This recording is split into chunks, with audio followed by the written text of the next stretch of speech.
नमस्ते। बिहार में टीचर्स के प्रमोशन को लेकर जो कंफ्यूजन बना रहता था ना, वो अब शायद खत्म होने वाला है। सरकार ने एक नया ऑर्डर जारी किया है जिससे सीनियरिटी और प्रमोशन के रूल्स अब पूरी तरह से साफ हो गए हैं।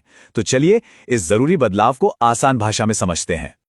और हाँ, ये सारी जानकारी एकदम पक्की है। हम सीधे बिहार शिक्षा विभाग के ऑफिशियल लेटर नंबर 714 की बात कर रहे हैं। यही वो डॉक्यूमेंट है जो आने वाले समय में हजारों टीचर्स के प्रमोशन प्रोसेस का बेस बनने वाला है। तो आज हम क्या क्या समझने वाले हैं, फटाफट देखते हैं। सबसे पहले ये नए रूल्स हैं क्या, फिर सेकेंडरी और प्राइमरी टीचर्स के लिए क्या खास है, एक बहुत ही इंटरेस्टिंग टाई ब्रेकर रूल है उसको भी जानेंगे जब दो टीचर्स की सीनियरिटी सेम हो जाती है, और आखिर में सबसे जरूरी बातें और आगे का प्रोसेस क्या है उस पर नजर डालेंगे। चलिए तो शुरू करते हैं पहले पॉइंट से। आखिर इन नए प्रमोशन रूल्स की जरूरत पड़ी ही क्यों? असल में इसका मकसद है पूरे प्रोसेस में एक यूनिफॉर्मिटी और क्लैरिटी लाना। देखिए, इस ऑर्डर का सबसे बड़ा मकसद है पूरे बिहार में टीचर सीनियरिटी और प्रमोशन के लिए एक जैसा रूल बनाना। इसका सीधा सा मतलब यह है कि अब अलग अलग जिलों में अलग अलग नियमों से जो भी कंफ्यूजन होता था वो सब अब खत्म हो जाएगा। ठीक है, तो अब आते हैं असली नियमों पर। सबसे पहले देखते हैं कि सेकेंडरी और हायर सेकेंडरी टीचर्स के प्रमोशन के लिए कितना एक्सपीरियंस जरूरी होगा। यहां पर एक्सपीरियंस के स्टैंडर्ड्स बिल्कुल क्लियर हैं। अगर कोई क्लास 9-10 की टीचर के पद पर प्रमोशन चाहता है तो कम से कम 8 साल का एक्सपीरियंस चाहिए। वहीं क्लास 11-12 की टीचर के पद के लिए यह एक्सपीरियंस घटाकर 4 साल कर दिया गया है। सेकेंडरी की बात हो गई, अब चलते हैं प्राइमरी और मिडिल स्कूलों की तरफ। यहां हेड टीचर बनने के लिए क्या नए नियम है, आइए ये भी देख लेते हैं। तो यहां भी एक्सपीरियंस ही मेन बेस है।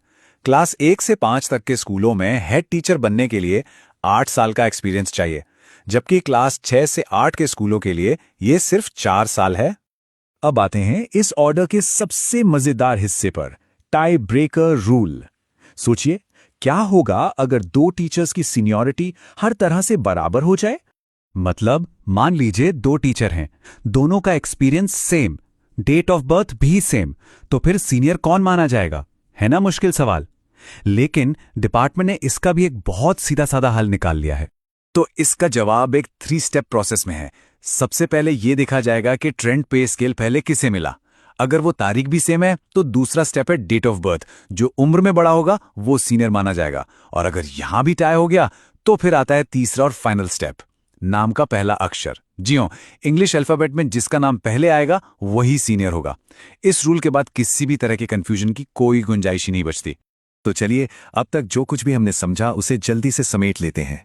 ये हैं इस नए ऑर्डर के वो की पॉइंट्स जो हर टीचर को पता होने ही चाहिए। संक्षेप में कहें तो अब पूरे बिहार के लिए एक ही प्रमोशन रूल है। एक्सपीरियंस के स्टैंडर्ड्स भी तय हैं।